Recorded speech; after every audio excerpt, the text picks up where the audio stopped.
환영합니다. 힘든 하루였죠? 그 마음 제가 압니다. 오늘도 잠자리에 누웠지만 천장만 바라보며 뒤척이시는 분들이 계실 겁니다. 몸은 분명 고단한데 머릿속은 마치 실타래가 엉킨 것처럼 복잡하기만 합니다. 창문 밖은 캄캄한 어둠인데 내 마음속 걱정의 불은 꺼지질 않습니다. 자식 걱정, 돈 걱정, 건강 걱정, 그리고 왠지 모르게 다가오는 노년의 고독감까지 가슴 한구석이 돌덩이를 얹은 듯 답답하고 훅 하고 끼쳐오는 불안감에 깊은 한숨만 내쉬게 되는 밤. 누군가에게 털어놓자니 다 늙어서 무슨 주책이냐 하는 소리를 들을까 겁나고 혼자 사귀자니 속이 문드러질 것 같은 그 심정. 겉으로는 태연한 척 웃어 보였지만 속으로는 내가 잘 살고 있는 게 맞나, 앞으로 남은 인생은 또 어떻게 버티나 하는 막막함에 울컥 눈물이 핑 돌았던 순간들. 굳이 말하지 않아도 괜찮습니다. 선생님의 그 외롭고도 무거운 마음, 제가 다 알고 있습니다.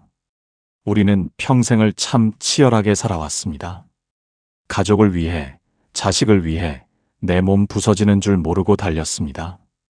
이제 좀 쉴만하다 싶으니 몸은 여기저기 삐그덕거리고 마음은 자꾸만 약해집니다. 예전 같으면 웃어넘길 일도 며칠씩 마음을 괴롭히고 별것 아닌 자식의 말 한마디가 비수가 되어 가슴에 꽂히기도 합니다.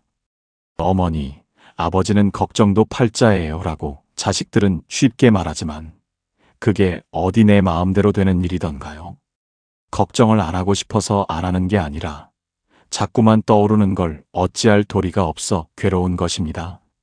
그런데 선생님, 혹시 알고 계신가요?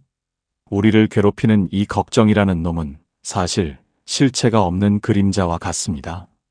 로마의 위대한 철학자 세네카는 이런 말을 남겼습니다. 우리는 실제 현실보다 상상 속에서 더 많은 고통을 겪는다. 네, 맞습니다. 우리가 하는 걱정의 90%는 아직 일어나지 않았거나 이미 지나가 버려서 내 손을 떠난 일들입니다. 하지만 밤새 그 걱정을 끌어안고 뒹굴다 보면 마음의 병은 깊어지고 몸의 활력은 사라집니다. 그래서 오늘은 선생님의 무거운 어깨를 짓누르는 그 걱정들을 하나하나 내려놓고 남은 인생을 깃털처럼 가볍고 환하게 살아갈 수 있도록 도와줄 걱정이 사라지는 20가지 필수 습관을 준비했습니다. 이 습관들은 거창하고 어려운 것이 아닙니다. 오늘 당장, 지금 이 순간부터 마음만 먹으면 할 수 있는 아주 소중한 지혜들입니다. 이 이야기를 끝까지 들으신다면 오늘 밤부터는 머리만 대면 단잠을 주무실 수 있게 될 것입니다. 본격적인 이야기를 시작하기 전에 앞으로도 선생님의 지친 마음을 위로하고 지혜를 나눌 수 있도록 구독과 좋아요 한번 꾹 눌러주시면 정말 감사하겠습니다. 그리고 지금 이 영상을 어디서 보고 계신지, 선생님이 계신 그곳의 날씨는 어떤지 댓글로 남겨주세요. 서로의 안부를 묻는 것만으로도 우리는 연결될 수 있습니다. 자, 그럼 우리의 걱정을 없애줄 보석 같은 습관들을 하나씩 살펴보겠습니다. 우리가 흔히 걱정이 많다고 할 때 그 걱정의 뿌리를 파고 들어가 보면 결국 내 뜻대로 되지 않는 것을 내 뜻대로 하려는 욕심에서 비롯된 경우가 많습니다. 여기에 한 어머니의 이야기를 들려드리겠습니다. 60 중반의 영숙님은 하루 종일 전화기를 손에서 놓지 못했습니다. 아들이 밥은 제때 먹었는지, 며느리가 아이들은 잘 챙기는지, 손주가 학원은 늦지 않았는지 하루에도 10번씩 전화를 걸었습니다. 영숙님은 이걸 사랑이라고 생각했습니다. 하지만 자식들은 이걸 간섭과 집착이라고 느꼈죠. 어느 날 며느리가 조심스럽게 어머님, 저희가 알아서 할게요 라고 말했을 때 영숙님은 하늘이 무너지는 것 같은 서운함을 느꼈습니다. 내가 어떻게 키운 자식인데 내 걱정이 귀찮다는 거야? 그날 밤 영숙님은 분통이 터져 잠을 이루지 못했습니다. 화가 났다가 서러웠다가 결국엔 불안해졌습니다. 내가 없으면 걔들이 잘 살 수나 있을까? 이것이 바로 심리학에서 말하는 통제 욕구입니다. 내가 상황을 쥐고 흔들어야 직성이 풀리고 그래야 안전하다고 느끼는 것이죠. 하지만 세상 일이 어디 내 마음대로 되던가요? 자식 인생은 자식의 것이고 배우자의 건강도 결국은 본인의 몫입니다. 내가 어찌할 수 없는 영역을 붙들고 씨름하니 걱정이 끊이지 않는 것입니다. 이제부터 우리는 이 무거운 짐을 내려놓는 연습을 해야 합니다. 걱정 없는 노후를 위한 20가지 습관. 첫 번째 꾸러미는 바로 마음을 비우고 나를 지키는 습관입니다. 첫 번째 습관은 타인을 변화시키려는 노력을 포기하는 것입니다. 남편의 술버릇, 자식의 생활 습관, 친구의 말투, 수십 년을 잔소리해도 안 바뀌었다면 앞으로도 안 바뀝니다. 그 사람을 바꾸려다 내 속이 문드러지느니 그냥 저 사람은 저런 사람이구나 하고 인정해버리는 것이 상책입니다. 포기는 패배가 아니라 나를 살리는 지혜입니다. 두 번째는 비교하는 마음 멈추기입니다. 친구는 해외여행을 간다더라. 누구네 자식은 용돈을 얼마 줬다더라. 남의 집 화려한 겉모습과 내 속사정을 비교하면 초라해질 뿐입니다. 그들의 봄과 나의 가을을 비교하지 마십시오. 선생님의 계절도 충분히 아름답습니다.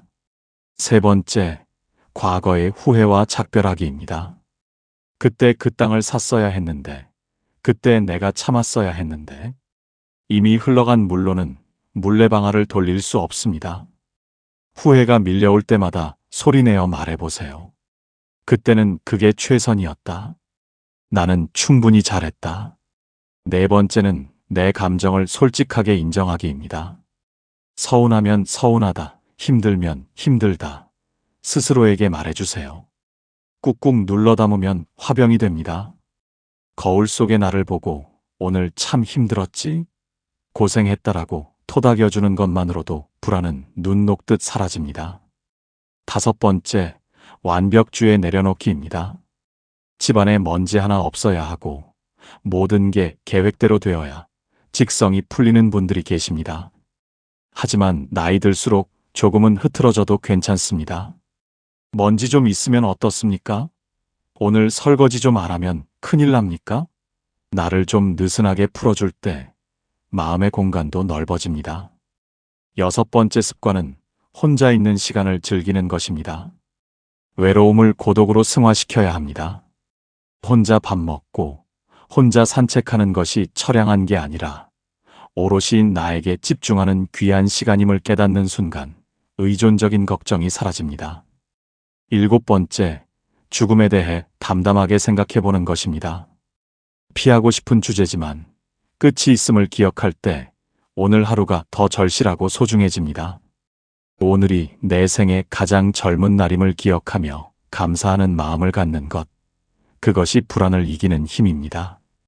자, 이제 두 번째 꾸러미로 넘어가겠습니다. 마음을 비웠다면 그 자리를 건강한 에너지로 채워야 합니다. 몸과 일상을 단단하게 만드는 습관입니다. 여덟 번째 습관은 아침 기상 후 물 한 잔 마시기입니다. 자는 동안 끈적해진 혈액을 맑게 하고 신진대사를 깨우는 보약입니다. 이 사소한 습관 하나가 내가 나를 돌보고 있다는 뿌듯함을 선물합니다. 아홉 번째, 하루 30분 햇볕 쬐며 걷기입니다. 행복 호르몬인 세로토닌은 햇볕을 봐야 나옵니다. 방 안에 틀어박혀 고민만 하면 우울증이 친구하자고 찾아옵니다. 무조건 밖으로 나가십시오. 발바닥이 땅에 닿는 감각에 집중하며 걷다 보면 머릿속 걱정 구름이 흩어지는 것을 느끼실 겁니다. 열 번째는 나만의 취미 갖기입니다. 거창한 게 아닙니다. 화초 가꾸기, 뜨개질, 트로트 듣기, 무엇이든 좋습니다. 내가 시간 가는 줄 모르고 몰입할 수 있는 무언가가 있다면 걱정이 비집고 들어올 틈이 없습니다. 11번째, 주변 정리정돈하기입니다. 마음이 어지러우면 방도 어지럽고 방이 어지러우면 마음은 더 심란해집니다. 안 입는 옷, 안 쓰는 물건을 과감하게 버리세요. 공간이 비워지면 마음에도 여유가 생깁니다. 12번째, 감사일기 쓰기입니다. 자기 전에 오늘 있었던 일 중 딱 3가지만 감사한 일을 찾아보세요. 오늘 밥이 맛있었다. 무릎이 덜 아팠다. 지나가다 예쁜 꽃을 봤다. 감사의 렌즈를 끼고 세상을 보면 걱정거리가 감사거리로 바뀝니다. 13번째, 충분한 수면 취하기입니다.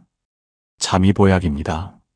낮잠은 20분만 짧게 주무시고 밤에는 어둡고 조용하게 환경을 만드세요. 잠을 잘 자야 뇌가 찌꺼기를 청소하고 불안을 잠재웁니다. 14번째, 새로운 것 배우기입니다. 스마트폰 기능 하나를 배우든 새로운 요리법을 배우든 뇌에 신선한 자극을 주세요. 배움에 대한 열정은 늙지 않는 젊음의 비결입니다. 마지막 3번째 꾸러미는 정말 중요합니다. 우리의 걱정 대부분은 사람에게서 옵니다. 바로 지혜로운 인간관계를 위한 습관입니다. 15번째 습관은 기대하지 않기입니다. 내가 이만큼 해줬으니 너도 이만큼 해줘야지 하는 보상 심리가 섭섭함을 만듭니다. 자식에게 재산을 물려주고 효도를 기대하지 마세요. 내가 준 것은 그냥 준 것으로 끝내야 합니다. 돌아오지 않아도 그만, 돌아오면 고마운 덤이라고 생각하세요. 16번째, 거절하는 연습하기입니다.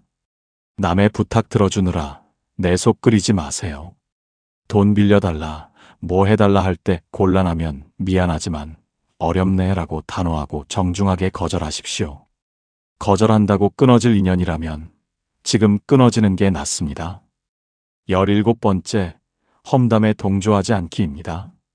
남 흉보는 자리에 끼어 있으면 내 영혼이 더러워집니다. 부정적인 말을 쏟아내는 사람과는 거리를 두십시오. 그들의 도끼가 내 걱정을 키웁니다. 18번째, 좋은 말버릇 갖기입니다.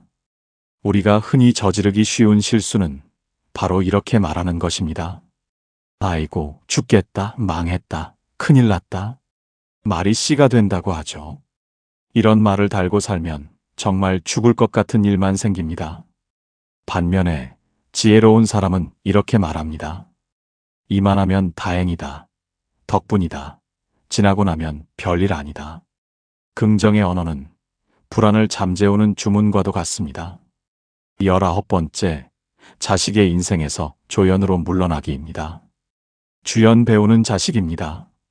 나는 그저 묵묵히 지켜보는 관객이거나 가끔 등장하는 조연이면 충분합니다. 감동 노릇하려 들지 마세요. 그래야 자식도 편하고 나도 편합니다. 20번째, 마지막 습관은 오늘을 마지막처럼 사랑하기입니다. 내일 걱정하느라 오늘 사랑할 시간을 놓치지 마세요. 지금 내 곁에 있는 배우자의 손을 한 번 더 잡아주고 맛있는 반찬 하나 더 챙겨 먹고 길가에 핀 꽃을 보고 웃으세요. 행복은 강도가 아니라 빈도라고 합니다. 자잘한 기쁨들이 모여 걱정 없는 노후를 만듭니다. 어떠신가요? 20가지라고 해서 많아 보였지만 들어보니 고개가 끄덕여지시지요? 물론 이 모든 걸 한꺼번에 다 바꿀 수는 없습니다. 하지만 이 중에서 딱 하나, 그래, 오늘부터 이건 한번 해보자 싶은 게 있다면 그것부터 시작하시면 됩니다. 특히 이 20가지 중에서도 모든 것을 관통하는 가장 핵심적인 원칙 3가지를 다시 한번 깊이 있게 정리해 드리겠습니다. 첫째, 거리두기의 기술을 실천하십시오. 옛말에 불각은 불가원이라는 말이 있습니다. 너무 가깝지도 않고 너무 멀지도 않게 하라는 뜻이죠. 난로와 같습니다. 너무 가까이 가면 데이고 너무 멀어지면 춥습니다. 자식과의 관계, 친구와의 관계도 마찬가지입니다. 어느 70대 아버님께서 상담을 오셨습니다. 은퇴 후 친구들과 어울리는 게 낙이었는데 모임만 다녀오면 기분이 나쁘다는 겁니다. 친구들이 자꾸 자기 자랑을 하고 은근히 아버님을 무시하는 말을 던진다는 것이죠. 그런데도 외로울까봐 모임에 계속 나가셨답니다. 저는 말씀드렸습니다. 아버님, 그 모임 당분간 나가지 마시고 그 시간에 아버님이 평소 가보고 싶으셨던 도서관에 가보세요. 처음엔 친구들이 욕할까봐 걱정하셨지만 막상 혼자만의 시간을 가지니 그렇게 마음이 편할 수가 없더랍니다. 나를 깎아내리는 관계는 과감히 정리하거나 거리를 두십시오. 만났을 때 기빨리는 사람 말고 기분 좋아지는 사람만 만나기에도 남은 인생은 너무 짧습니다. 내가 소중하게 대접받지 못하는 자리에는 머물지 마세요. 선생님은 그럴 자격이 충분한 분입니다. 둘째, 나만의 동굴을 만드십시오. 여기서 동굴이란 진짜 동굴이 아니라 나만이 쉴 수 있는 심리적, 공간적 안식처를 말합니다. 집안에 작더라도 나만의 의자, 나만의 찻잔을 마련하세요. 그리고 하루에 딱 30분, 아무 방해도 받지 않는 시간을 확보하십시오. 이 시간이 왜 중요할까요? 우리는 하루 종일 외부의 소음에 시달립니다. 텔레비전 소리, 가족들의 말소리, 전화벨 소리. 내 내면의 소리를 들을 시간이 없습니다. 조용한 음악을 틀어놓고 차 한 잔을 마시며 멍하니 창밖을 바라보는 시간. 이때 뇌는 휴식을 취하고 헝클어진 감정을 정리합니다. 마치 컴퓨터를 재부팅하는 것과 같습니다. 이 30분의 충전이 나머지 23시간 30분을 버티게 하는 힘이 됩니다. 아, 좋다. 편안하다. 이 말이 절로 나오는 그 시간과 공간을 반드시 사수하십시오. 셋째, 내려놓음의 미학을 완성하십시오. 이것은 단순히 포기하라는 말이 아닙니다. 내가 움켜쥐고 있던 것들이 실은 나를 찌르는 가시였음을 깨닫는 과정입니다. 한 어머님은 평생 제사상 차리는 문제로 스트레스를 받으셨습니다. 몸이 아파도 다리가 퉁퉁 부어도 조상님 모시는 일이라며 억지로 하셨죠. 그러다 병이 나셨습니다. 결국 자식들이 어머니, 이제 제사 지내지 맙시다. 절에 모시거나 간소하게 해요라고 했을 때 처음엔 죄책감을 느끼셨습니다. 하지만 막상 내려놓고 나니 명절이 두렵지 않고 가족들이 모여 웃는 얼굴을 볼 수 있게 되었습니다. 조상님도 후손들이 뼈 빠지게 고생하며 얼굴 붉히는 것보다 화목하게 웃는 걸 더 좋아하지 않으실까요? 체면, 위신, 고집, 의무감. 이 무거운 배낭을 이제 하나씩 벗어던지세요. 남들이 뭐라 할까 하는 걱정은 쓰레기통에 버리세요. 내 몸 편하고 내 마음 편한 게 최고의 효도이자 최고의 노후 대책입니다. 선생님, 인생의 황혼기는 어두워지는 시간이 아니라 노을처럼 가장 아름답게 물드는 시간입니다. 해가 질 때 세상이 붉게 물들며 편안함을 주듯이 선생님의 노년도 걱정 없이 온화하고 따뜻했으면 좋겠습니다. 그 마음 제가 압니다. 오늘 우리가 나눈 이 20가지 습관들이 선생님의 삶에 든든한 울타리가 되어주길 바랍니다. 걱정이 찾아올 때마다 오늘 이야기를 떠올리며 그래, 별것 아니다. 나는 오늘을 살 것이다 라고 되뇌어 보세요. 걱정은 뺄셈, 행복은 덧셈, 감사는 곱셈으로 채워가는 나날 되시기를 진심으로 기원합니다. 선생님은 혼자가 아닙니다. 제가 늘 이곳에서 선생님의 평안을 위해 기도하고 응원하겠습니다. 오늘 영상이 마음에 조금이라도 위안이 되셨다면 주변의 소중한 분들에게도 공유해 주세요. 좋은 건 나눌수록 커지는 법이니까요. 끝까지 함께 해주셔서 감사합니다.